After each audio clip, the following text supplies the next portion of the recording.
Well, I cut up a whole bunch of strips, some out of scrap and some not. But I'm trying to make a lamination about like that.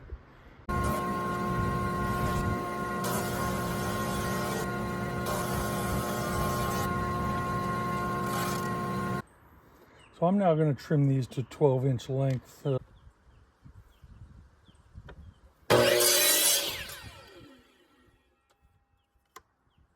So this is the lamination I'm going to put together. It's 4 inches wide and 12 inches long.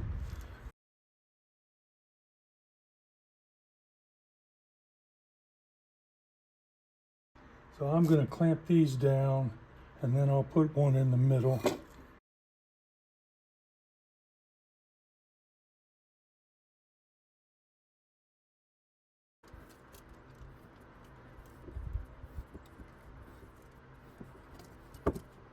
So this is the lamination I did up yesterday.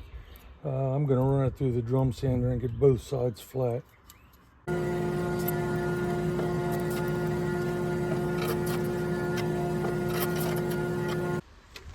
So now that I have some laminations made up, it's time to split them. I'm going for 1/4 inch rings on this structure. This is 0.85 thick, so I'm going to try splitting it in half and then drum sand it down to 0.25.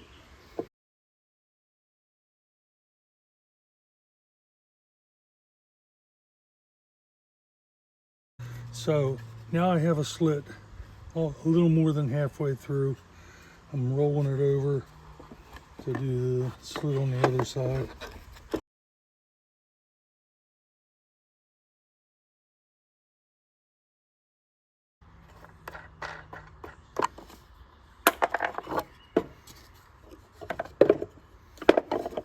So mission achieved. That's a pretty smooth cut actually. So I have 6 laminations done. 4 more to go. No, two more to go. I'll just show gluing down one of these boards and then I'll finish that up.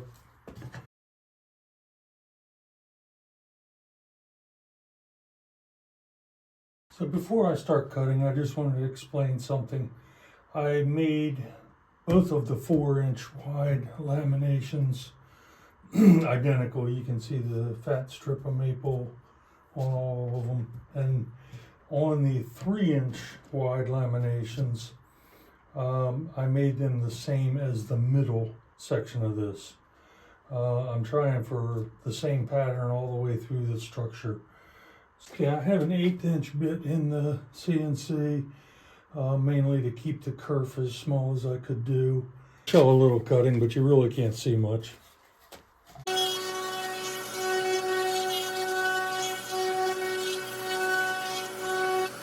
So that was about a 2.5 minute cycle to cut those. And this ring is not typical. Most of the 4-inch laminations will get 2 rings out of it like this one shows. And I did the structure design in Segment Pro, and each row has a number, and then I programmed the circles into Vectric, which is what you see in this one is 4-inch lamination layer 1. So I need to label these so that I don't lose track of which ones are which. Now I have all the rings cut so far. I still have 2 more laminations to do and cut those rings, but this will be enough to get me started. So I've got them all cut, I've got them all labeled, and now the thing to do is start prying them off the board.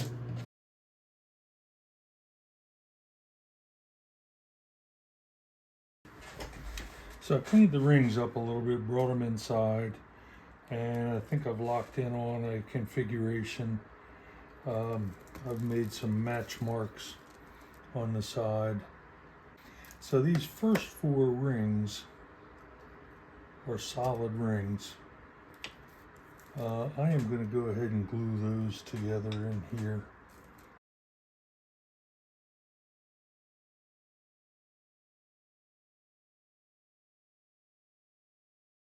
I did a little more turning inside and out on what I have assembled, and I'm ready to add a new ring. The rings now are getting to be the same size and will shortly be getting smaller. So I switched the holders to just screws. There is a video on my channel telling you about these screws, and they are not quite a quarter of an inch, so they're behind, so they won't get in the way when I try to assemble. But at any rate, I'm going to glue this ring on.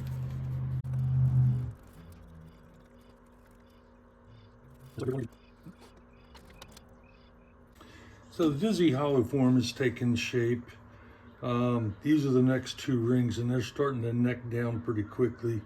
I've got it turned to the idea of the next ring here, and I'll add as many rings as I think I can before I need to get back in there and hollow. Well, I got another 5 or 6 rings on yesterday, and you can see how small the hole in the middle is getting. So I'm going to turn on the outside and finish up what I want to do on the inside, and then I'll add some more rings on, but they are really getting small now. I added on quite a few rings yesterday, and I'll show a method of how I increased my additions, but I am down to having a few solid rings on here. I'm going to drill a 3/8 inch hole, which is what I'll ultimately have, and then try to turn the inside. I'll turn a little bit on the outside as well.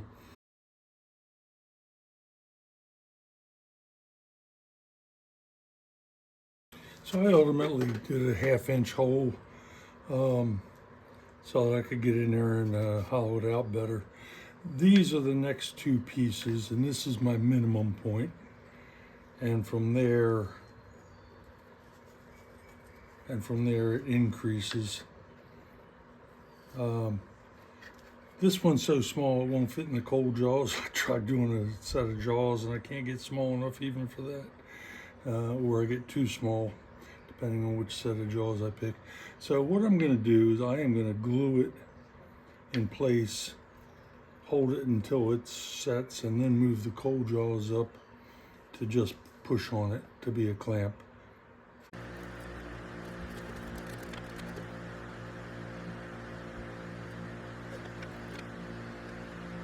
Okay, my Dizzy long neck hollow form is all put together. I've got some solid rings on top. I'm going to drill probably about an inch hole down about that deep, and then I'm going to draw a 3/8 inch hole all the way through. Okay, so I've drilled some holes. I got an 1 3/8 in it going down the first 3 rings, and then I have a little bit smaller hole, and then I have the 3/8 going all the way through. So it's ready to start turning. It's so long now, I'm going to try supporting it for the... So I put one of my normal cones in to support it. I'll do a little bit of turning.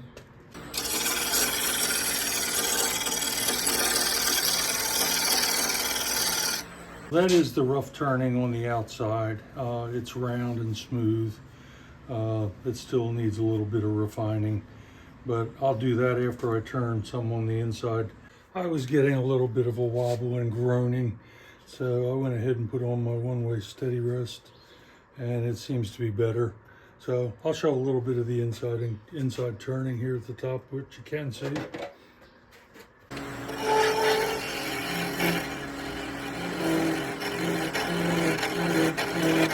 So I did a little more inside turn, and I got a little bit deeper into the hole, and I opened this up more. I might come back and do some more turning on the inside depending on what I do with the outside, but I want to do the outside first, and then if I have any extra wall thickness, I'll do something more. So at this point, the turning is complete. Time to switch to sanding. I won't show that on the video. The sanding is complete, and I'm going to put on some friction polish, and tomorrow I'll put some Carnauba wax on and cut it off. So the next scene you see will be a completed vessel.